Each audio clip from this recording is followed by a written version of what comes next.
Les experts européens sont avec nous. Vincent Hervouette pour l'international, Emmanuel Dutheil pour l'économie. Bonjour messieurs. Bonjour Dimitri. Vincent, on va commencer avec vous. Nous allons ce matin en Géorgie. Je situe sur la carte. On est entre mer Noire et mer Caspienne, pays riverain sud de la Russie. Tout le pays en ce moment est suspendu au bulletin de santé d'un prisonnier. C'est pas n'importe qui, c'est l'ancien président Mikhaïl Saakachvili. Oui, alors d'abord le contexte. Dans 3 jours, il y a les élections municipales. C'est un référendum pour ou contre le parti au pouvoir. Et il fait tout ce qu'il peut pour les gagner. Il est prêt à faire le reste d'ailleurs. Hier, il a rassemblé plusieurs dizaines de milliers de manifestants sur la grande esplanade de Tbilissi. Beaucoup plus que l'opposition qui mobilisait à la même heure en province. Et la télé géorgienne a montré les premiers en plan serré façon soviétique et les autres de loin comme des égarés au milieu de nulle part. Le parti au pouvoir s'appelle le Rêve géorgien. Et c'est un rêve en effet que ces employés des services publics obligés de défiler, les figurants acheminés en autocar, une manif Potemkin. Les voix s'achètent, les urnes se bourrent. On a vu ça avec les élections législatives dont l'opposition a rejeté les résultats. Depuis 1 an, la Géorgie dérive. Le pouvoir refuse que l'opposition emporte dimanche prochain une seule mairie, même une seule ville. Pas question qu'une municipalité élue réclame des comptes sur la gestion passée, sur la corruption féroce.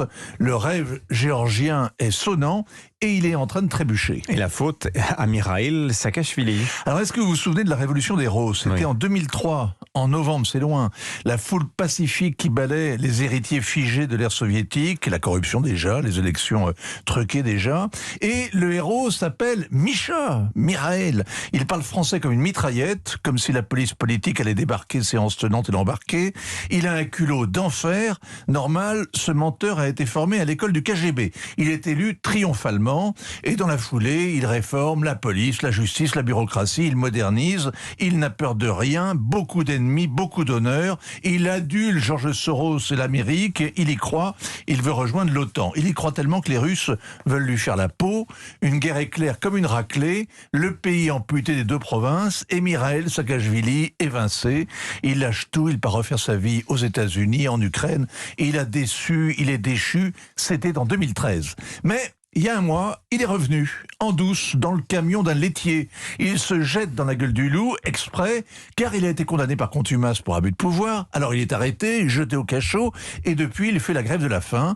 Il se nourrit de thé avec une cuillère de miel. Ça fait 26 jours, il est dans la zone dangereuse, surtout qu'il est cardiaque. Alors les médecins qui l'ont ausculté réclament son hospitalisation, mais les autorités refusent. Elles paraissent totalement inhumaines. Hier, l'ambassadrice des États-Unis, et ça pèse là-bas, s'est inquiétée publiquement de son sort à la télé géorgienne. Saakachvili est un joueur. Il avait fait la guerre à Poutine au culot. Il recommence et c'est sa vie qu'il met sur le tapis.